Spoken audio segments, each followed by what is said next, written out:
Welcome, everybody, to the second annual X-Men Fandom panel here at San Diego Comic-Con Online. We are so excited to bring to you another panel of X-Men fans that just want to gush about their very favorite mutants. My name is Chandler. And I'm Chris. And we're part of X Reads the podcast. So let's meet our panel. Hi, well, I am Chris Riley, and I co-host X Reads the podcast, where we cover vintage issues of X-Men with celebrities and creators and artists. It's a lot of fun, and we've been doing it for a while now, and we're so happy to be here today to discuss all things X-Men.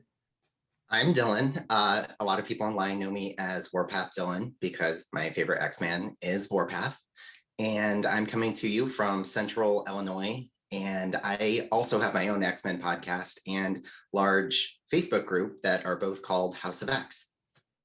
I'm Michelle Waffle. I'm coming to you here with my husband, Justin. We're in Camarillo, California. I work for an interior design firm, and I also do marketing for them. But once a week, I work at a comic book store, Dreamworld Comics in Ventura. And my favorite X-Men is Jean Grey, the original 90s version. That's my favorite. I'm Justin. I'm an aerospace engineer, and I teach Brazilian Jiu-Jitsu on the weekends. My favorite X-Man is, I'd say, Archangel. Hi, I'm Samantha Ray. I'm from Minneapolis. I'm a fashion designer, and I have a YouTube channel where I discuss what's good or bad about science fiction costuming. And my favorites are Penance, because I love a tragic backstory, little sadness goth girl, and Storm, because the complete opposite is true. I like a badass. Hi, my name is Morgana Ignace. I am an actress in Burbank, California. I'm going to see me in shows like Stand Against Evil, Disney Plus's Earth to Ned, and the animated series Helva Boss. And my favorite mutants are Domino and Magic. Howdy, everyone. I'm Rex Ogle. I'm a children's book author, and I also write comic books on the side. And coming to you from Los Angeles, California, which is not so sunny today. But my favorite mutant of all time is Illyana Rasputin, aka Magic. And I'll round us off. My name is Chandler. I am a co-podcast host with Chris. I also run a PR firm called White Bear PR. My favorite mutant is Kitty Pryde. I'm currently wearing a Art of Lucas shirt. It says Kill Shaw if you've read the current comics. But anyways, Kitty Pryde is my favorite mutant.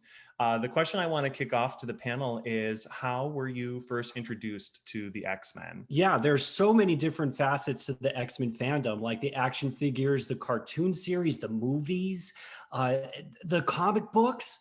So when did you first realize that you loved the X-Men? How were you introduced? Let's start with Morgana. So there wasn't anyone around me who was really reading comic books to get me into it. So my introduction to X-Men came when I was about 11 years old with X-Men Evolution. That was actually my first introduction to anything X-Men related.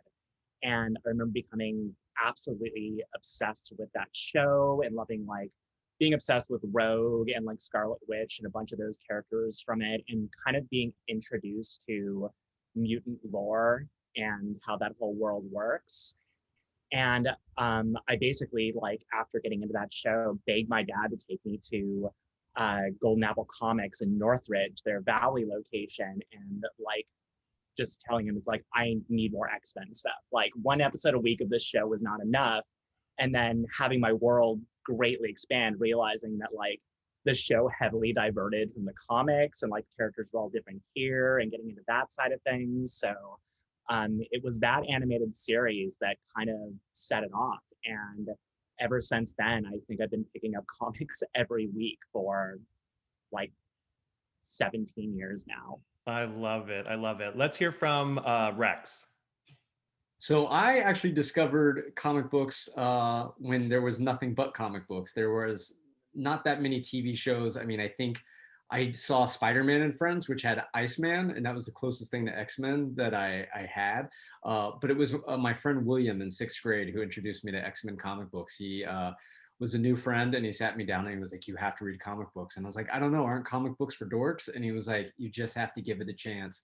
And as soon as I read it, I was hooked and I was addicted, and I started collecting. I started going to local comic book stores and bookstores that had like quarter bins filled with comic books.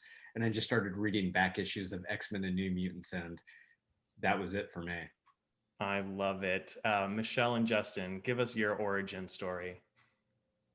Well, my parents bought comics for my brothers. It was like the comics and the cards. Like that was kind of popular in like 94-ish.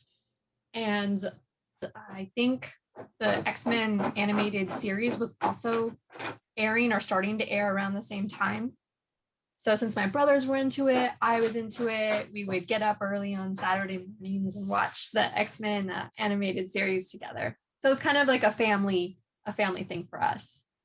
Yeah, well, for me, it started as far back as I can remember. I think I was in first grade, kind of dating myself here, but you guys remember the Secret Wars figurines? Oh yeah. Mhm. So my first ever was the Wolverine one, and I love that toy so much. I played with it until like all the paint was wore off. And then time passed, and same thing. I watched Spider-Man and his friends. And then there was one local comic book shop in my hometown that I used to walk by every day going to school. And then one day I just walked in, and Spider-Man was originally what drew me in. But then as I started reading more comics, the X-Men really caught my eye, and I started reading the back issues of X-Men. From there on, it just kept going. Amazing. So, Michelle, you mentioned, of course, X-Men, the animated series. That's a big, series that a lot of us watched and love, and I think introduced a lot of people to the X-Men. That's how I was introduced to the X-Men, was to the animated series. So, yeah, we have another guest joining us. I'm going to admit him into the panel, and we will have a little chat. So we are really excited to present George Buza from X-Men the Animated Series. He is the voice of Beast. Yes, Beast. Oh my stars and garters. Come on in, George. We are so excited to see you. It's exciting to be seen. Yes. Everybody give a round of applause for George. Hey. Surprise, everybody. Yeah. Our panelists, they had no idea that we were bringing in special guests, but here's our first one, George Buza. George, so obviously you voiced Beast in X-Men the Animated Series, and you and I got to meet when I moderated this panel on the passing of Norm Spencer, and you gave an amazing story about growing up and relating to the X-Men and relating to Beast in particular. I would love for you to tell this panelist this story. I grew up in the 1950s, the son of immigrant parents from Eastern Europe after World War II. And I was a big kid, so I took a lot of ribbing, a lot of hassles, took a lot of bullying in school.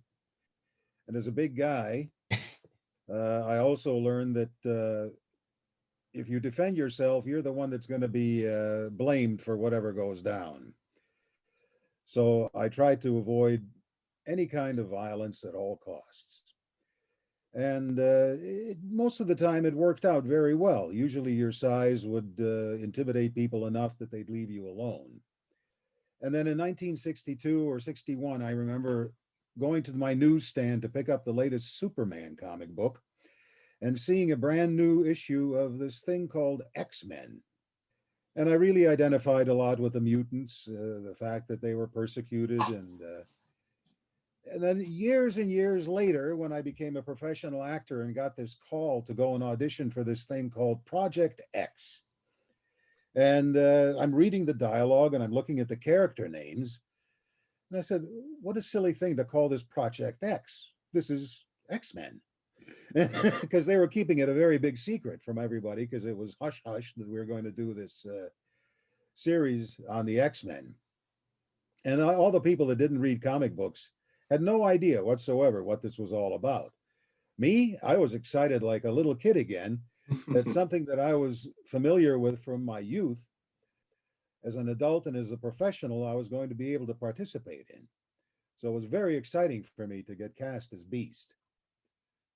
And that's basically the story. I love it. I love it. Does anybody have any questions for George about his experience on the show or anything you want to ask him? I just wanted to say what an absolute pleasure it was when Disney Plus was launched to be able to have the entire series available to revisit. I know so many of us probably like that's the first thing we did when we got our subscription was jump immediately to the original X-Men animated series and like just spend weeks binge watching the whole thing again. It was such a joy to be able to revisit and hear all of your work again.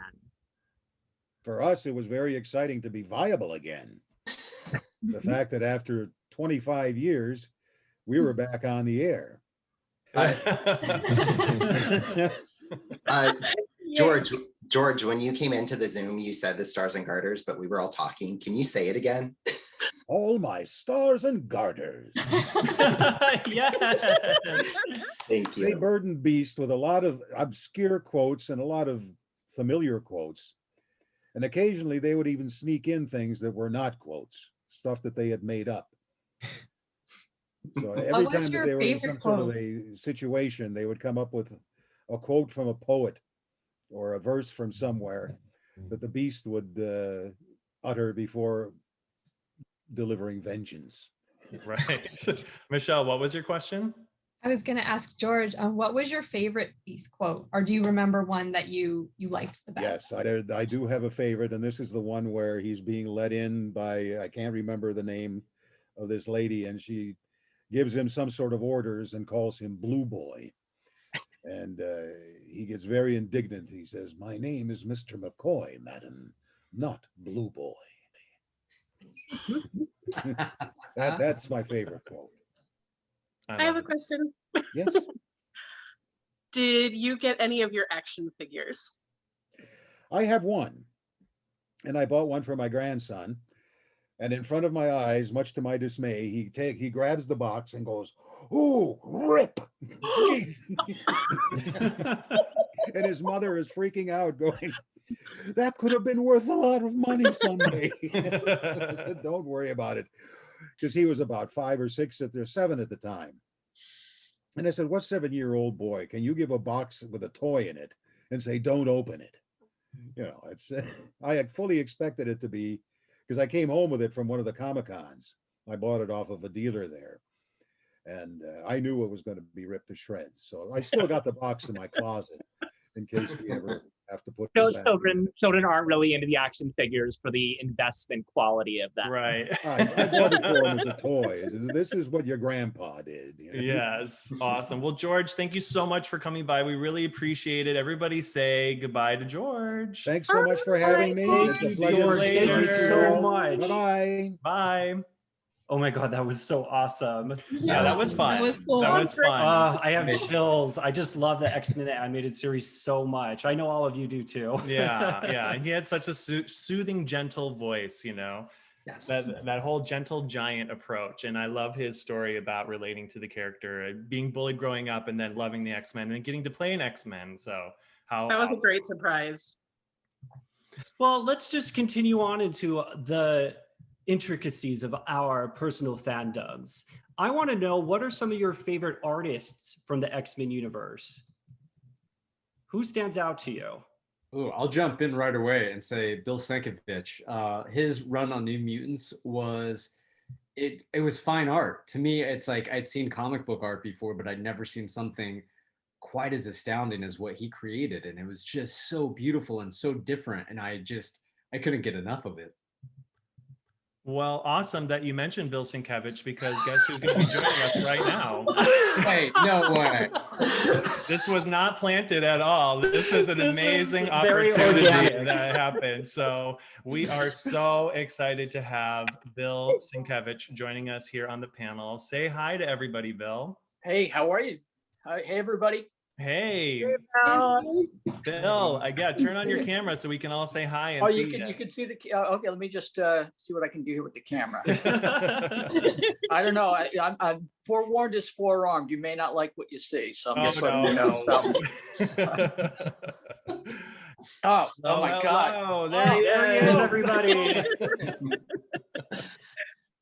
Hello, everybody. It's great to see you.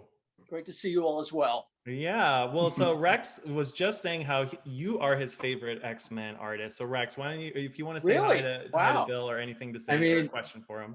Hi, Bill. Hey, how are I'm a you? little starstruck right now because I think it's funny. Like I used to Oh work. yeah, be in all of my glory. Yes, it's like as you should be. Yeah.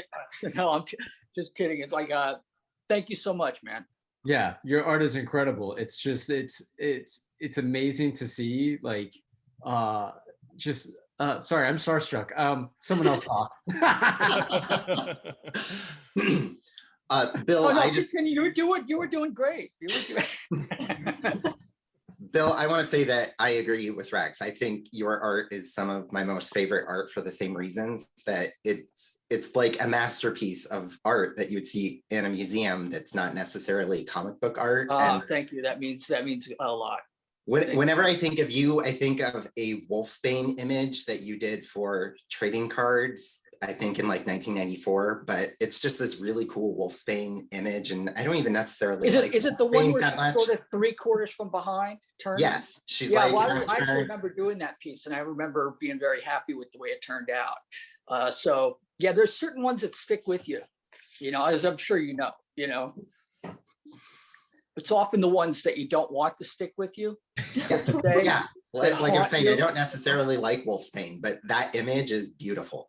Oh, thank you very much. Well, I mean, it's so great to see what you guys are doing, and what everybody's doing in terms of comics and pushing the medium and everything else. Because certainly, I know my love for the medium is as it must be at least equal to yours, and everybody on the video here. So for me, it's really exciting to see what new stuff comes out and just pushing it all forward because it's a big tent. Comics are a big tent. Any other comments from the panel? Any other questions that you guys want to? Yeah, I just wanted to say when Bill popped up, I need to grab this off my wall, which is one of my favorite things hanging on there. So I'm dressed as Phoenix now, but I've done magic a few times too. And my favorite thing I have is the soul sword that I had Bill sign. Oh, that's fantastic. That's fantastic. So, Love it. Love it. So, it was so rad, and now it's like hanging like an armory on my wall.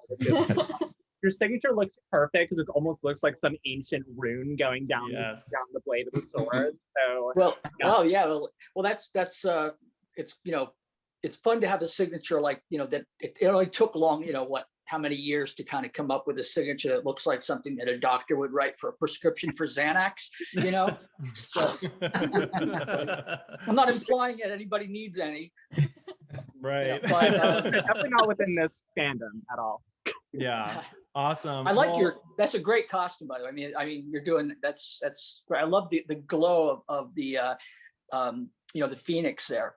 Oh, thank you so much. Yeah, I was trying to decide between what I was going to wear today, and this definitely reflected the test on camera. So this was there you go. Today. But yeah, I also just want to say, like, I'm not a big collector of single issues usually, except for your run of New Mutants, just for the covers. Like, I will go back and collect all of that original run of New Mutants just because of all like the gorgeous covers you created for each one, because each one just feels like its own individual collectible art piece. Oh, that's so kind of you. Thank you so much. That's well, I mean, the New Mutants, it's it's fun that it's I mean, I know like I may be in the mid minority. I don't know. It's like I do think that there's a majority, but I actually really liked the film. I thought it was a really wonderful film. I don't know if you've all seen it or not. Amazing. Well, Bill, thank you so much for stopping by. We love your work. Matt, my pleasure. And everybody say goodbye to Bill. Bye, Bill. Bye. Everybody, Bye. thank you so much. Have a great, Absolutely. Great one. See you Take all care. in the real world sometime soon, I hope. Take Bye. care now. Oh my gosh, Anyways. I love Bill so much. That was such a treat. Yes, guys, this is so much fun, and we got to keep the hits. They keep on coming because we have our next person coming for you. Oh my gosh. Yes. Are you ready to have the amazing, the wonderful Leah Williams? Come on in, Leah Williams. We are adding Leah Williams to the panel right now. So Leah Williams, writer of X Factor, currently in the Hox Pox Dawn of X.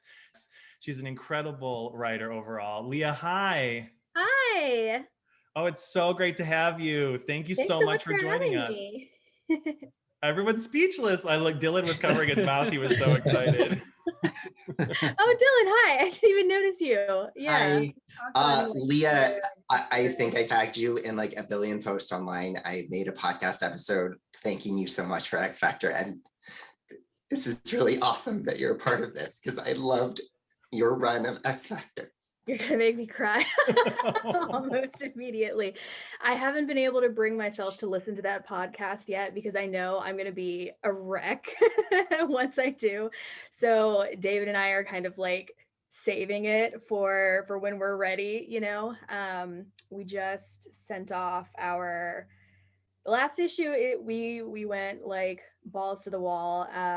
He and I ended up being co-writers on it, and it's going to be good. And we just sent off our very last X Factor data pages yesterday. So this is a nice little send off for me. Oh, I'm a big fan of it myself. I'm so happy that you're on this panel, but you know, we're just the hosts. I want to let the panelists have anything they want to say. Do you guys have anything that you want to ask or talk to Lee about?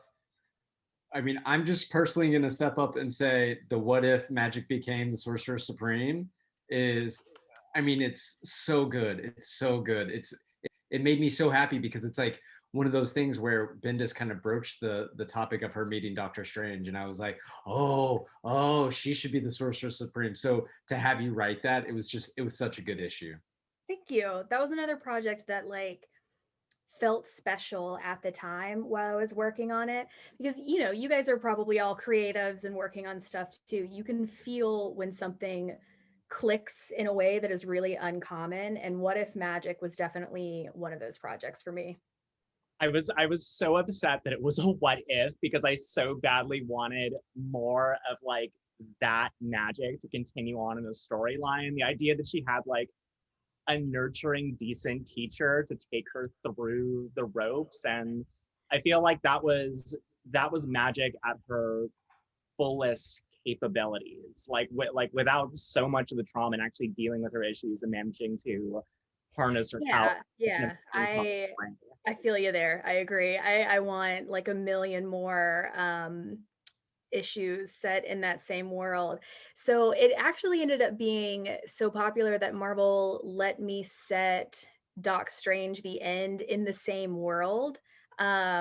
So that's like the conclusion of What If Magic, basically. And there's a whole bunch of stuff that happens in between, like, you know, maybe 15, 17 years pass in between the issues. So she's like grown up and has gone through her training with Doc Strange.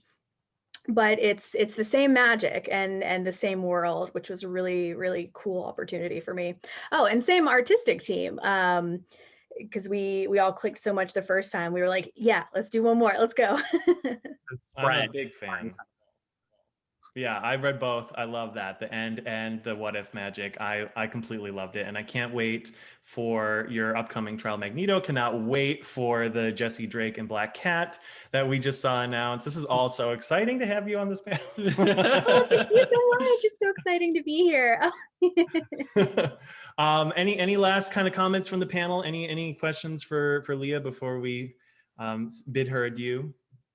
Yeah, I love that you are like one of those writers that throws in all the tiny things from the past, like Rachel's chrono skimming and just small details like that. Because I know a lot of other writers like Hickman get bonus points from fans for going and picking up those tiny little things. So I love that you are like that too. And I try to say that every time somebody praises Hickman. I'm like, well, Leah does it as well. So let's not forget that. I'm also, Hickman is like, he's a joy to work with because he trusts his writers so much. So a lot of the tiny things that you see referenced through his work came because, you know, he asked the Brain Trust, the X writers room, like, what would be good here, you know, a meaningful part of their history. And like he knows all of this stuff too, but he's asking for our opinions and our thoughts on it.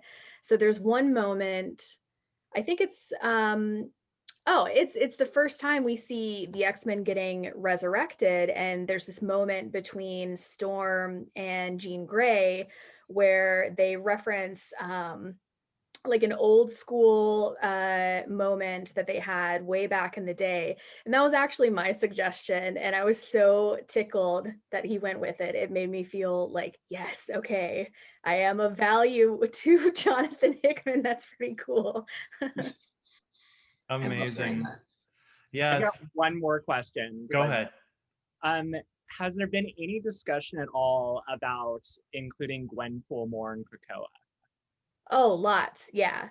Yeah. And there have been attempts. Yeah.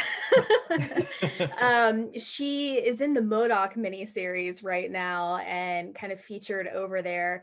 So we haven't been able to do as much as we would like with her. But my first pitch for my Hellfire Gala issue, I I I had Gwenpool there, and now with the way that everything, this is before I know knew the series was ending. So now everything that I had wanted her to say to the audience, and all of these like feelings and things that I think are important for readers to know, like how much we cherish you guys, that's all my data page now.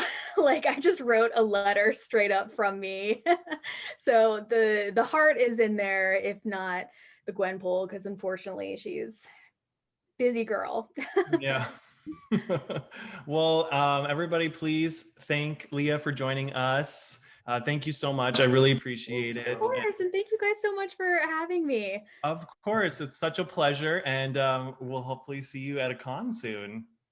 Hopefully, fingers Hopefully. crossed. Yes. All right. Bye, guys. Bye. Goodbye, Leah. Oh my gosh, Leah is amazing. Chandler, I love her writing. I'm actually probably after this going to go do a massive marathon speed read through all of those issues that I love of hers. And as you know, this panel is not what you guys expected. You thought you were just here to talk about X-Men and have fun, but we have one last guest that we are very excited to bring to you now. So let's welcome Shawn Ashmore, Iceman from the X-Men films.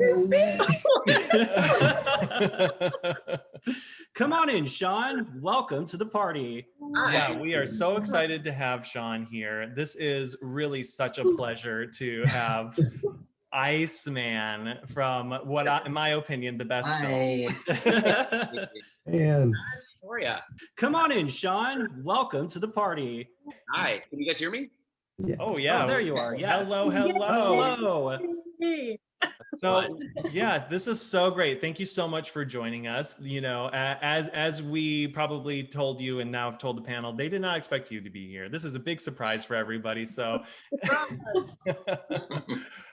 I'm going to kick us off by just asking you about Iceman. I mean, that it's an amazing character. You got to really evolve because you were in so many films across so many years. So Yeah. what was your biggest takeaway of playing that character? What did you love so much about it?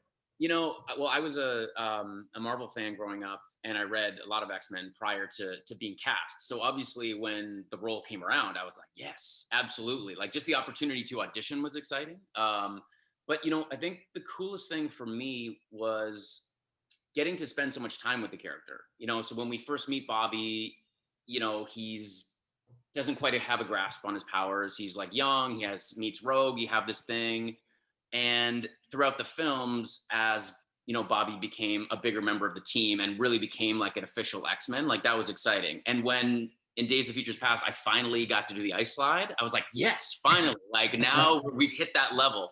So it was there was a long buildup to get to that point where we meet Iceman the way that we do in the comics. But for me, it was worth it, you know, just to have that progression and to see him sort of grow as a character throughout the films was really cool. But believe me, when I read Days of Futures Past for the first time and I was like the ice slide in the opening sequence, I was like, yes. Then I got killed by Sentinel and I was like, oh man, but it was worth it. It was worth it for me too. So I want to know if any of the panelists want to jump in. Do you have any Any questions, panelists? I do.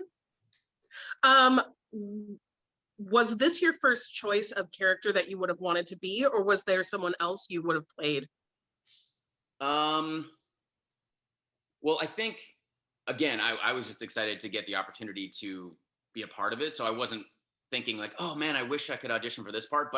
But growing up, one of my favorite X-Men or Marvel characters was Nightcrawler for sure. So, you know, I'm actually not saying that I would have rather Prowler over Iceman, but growing up, that certainly was like one of my favorite characters. I loved teleportation. I loved his story. I loved his background. I loved all of that. So I think that was one of my favorite X-Men characters. So if I ever got a chance to do it again, that might have been a fun character to play. But yeah, I think maybe if I had a chance, that's the other X-Men that I would have liked to play. Well, you were great as Iceman, so.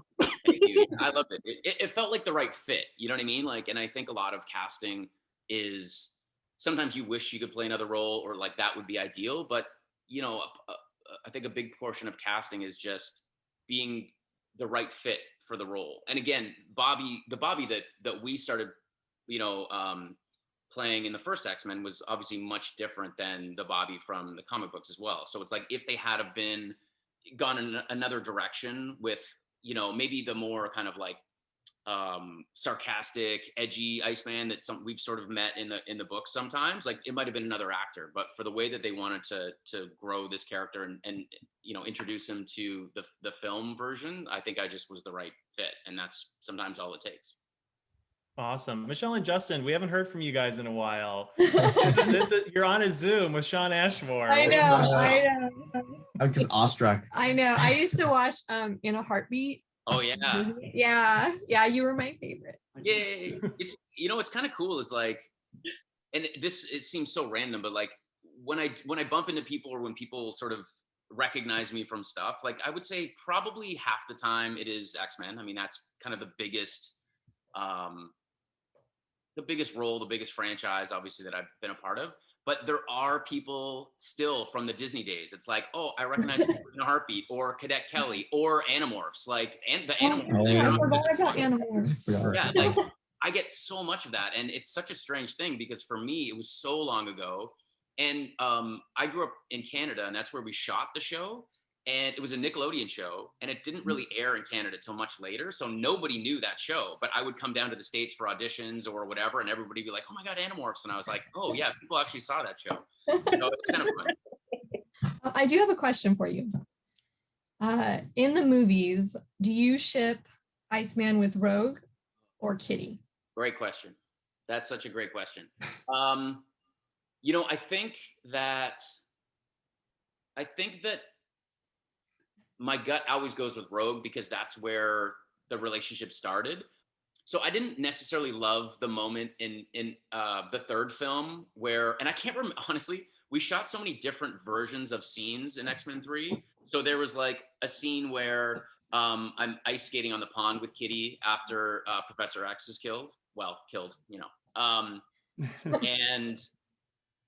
And we shot two different versions of the scene. There's the version where we're just skating and we're like kind of holding hands and Rogue sees it. And then there's one where we actually kiss and it's like, oh, that was a mistake. So I can't actually remember which one made the final film because we did shoot both versions of that scene. But I always felt like that was kind of a mistake and a betrayal to the relationship that we'd set up with Rogue. And I was like, you know, it is what it is. It's not like that relationship went any further, but there was that moment I was kind of like, it's a bummer. That being said, I really, really liked what they did in Days of Future's Past. Like, if you know what I mean, like, and I felt like at that point enough time had passed where I liked the idea that Bobby and Kitty were together, and it felt like it was right. And there was all this history that we didn't know about, but when you meet them, they clearly have this connection and this relationship. So I really liked that aspect in that film. So, you know, the long answer is I think they both are kind of cool, but I always go back to the Rogue relationship. I also think that's really interesting too, because they can't touch. It's like this real tension. And so I think their connection was very real because obviously, especially as teenagers, like your instinct is like, okay, we're going to make out, we're going to do this. If you can't do that, then it really is like a patient, emotional connection. So I feel like that's what I liked about their relationship. and the sexual tension was kind of fun, like you can't have that thing that obviously these two people wanted together. So I thought that was kind of cool too. Awesome. Anybody else from the panel? Any last minute questions? Me. Yes, Dylan. I am one of those people that loved you as Jake on Animorphs. Hey, but my question is, if the opportunity came for the Marvel Cinematic version of X-Men, would you want to be a part of that? Yeah, in a second. I mean, I have such a connection to this character because I started playing the character when I was 18, maybe 19. I can't really remember. And like I'm 41 now. And the last time I did it was a couple years ago. But basically, it was like 18 years that I played this character. And what a crazy gift to like every 5 years or maybe 4 years at a certain point, get back. Like as I matured and aged, I got to come back and play that character again. And then, so that was really unique and cool. And I've never had an opportunity like that with anything else. So obviously it'd be fun to play the character again. And I would do it in a second. But also I'm just not sure if that's in the cards. Like I've come to terms that like Days of Futures Past was probably the last film that I'll be a part of. But if tomorrow Marvel called up and they were like, hey, we're going to do a reboot or we're going to do a movie and we'd like you to play Iceman again, I'd say yes in a second. Whether that happens or not, I don't know, but I would definitely do it. I love the character. I love the world. I love, I just love being a part of that. And I have such great memories over the years too, like working with all these same actors and filmmakers over and over and over again, not just making the films, but because they were such big films, you would travel the world and like go to premieres and hang out and just, spend a ton of time with the same people every few years. And that was kind of like a real gift for me and just a really, really fun time. Well, I'm all for it. I'm all for the return of Sean Ashmore as Iceman. Anything else from the panel? Just want to make sure that you guys get your moment. Yes, Morgana? Yeah, so one of the things about the X-Men films is that they were kind of the films that started taking comic book movies in a more serious direction. Yeah. Before that, it was almost like comic book films were almost specifically meant as like children's films, and was wondering how that felt in like entering into this franchise and realizing that this is going to be a lot different than what we've seen Marvel or really any other comic book company do with a movie that's meant to be a more intense storyline, a more intense energy, and kind of seeing how comic book films developed since then. Yeah, well, I mean, for me, it was exciting. And as soon as I read the script, I knew that that's what they were trying to do. But it also made sense. I was like, this is what the books actually represent. Like if you're into the comics and stuff like this, it felt more real, or more true to the source material. And again, there were choices that were made that at the time comic book fans were upset about. Like, okay, the X-Men are going to wear like black leather uniform. Like we're not going to see Wolverine in the spandex. We're not going to see, Cyclops in the blue and gold. You know what I mean? Like there were choices that people were like, wait a minute, this isn't true to what it is. But I think that the tone and the energy were more real.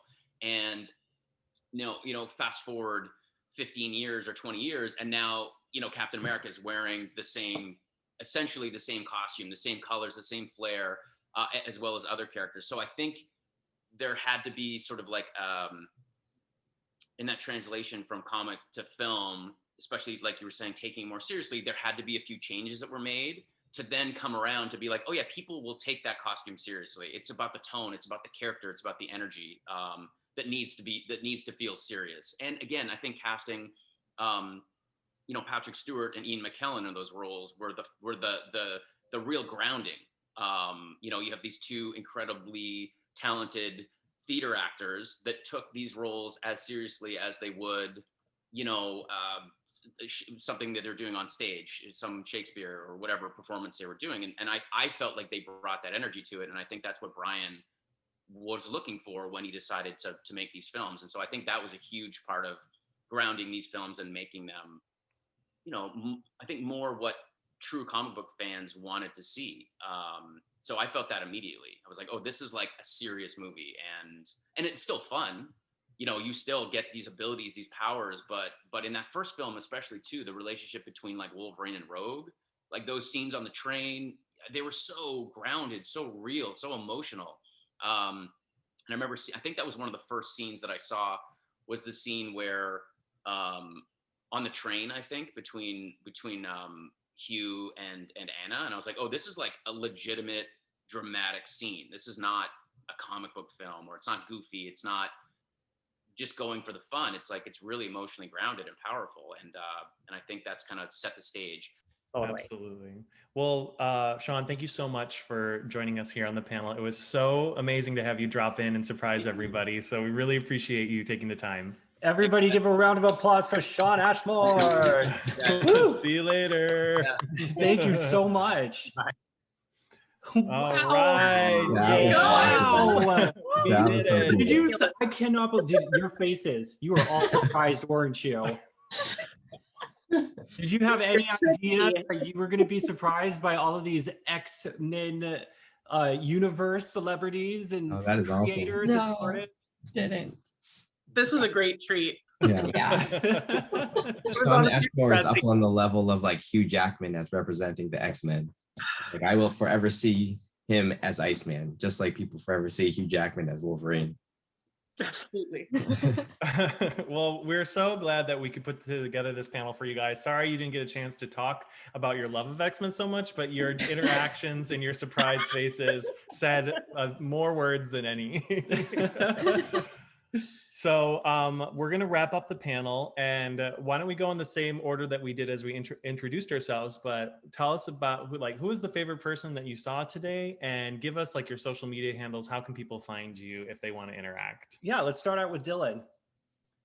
Well, first of all, I hate you guys for having Leah on and having me cry in front of however many people are going to watch this. But Leah was my favorite guest. Just, yeah. But I like Sean Ashmore too, so it's hard to choose. Anyway, if people want to find me online, I do have, like I said, my own X-Men podcast that's called House of X Podcast. And you can find me on Instagram and Twitter at warpath_Dylan.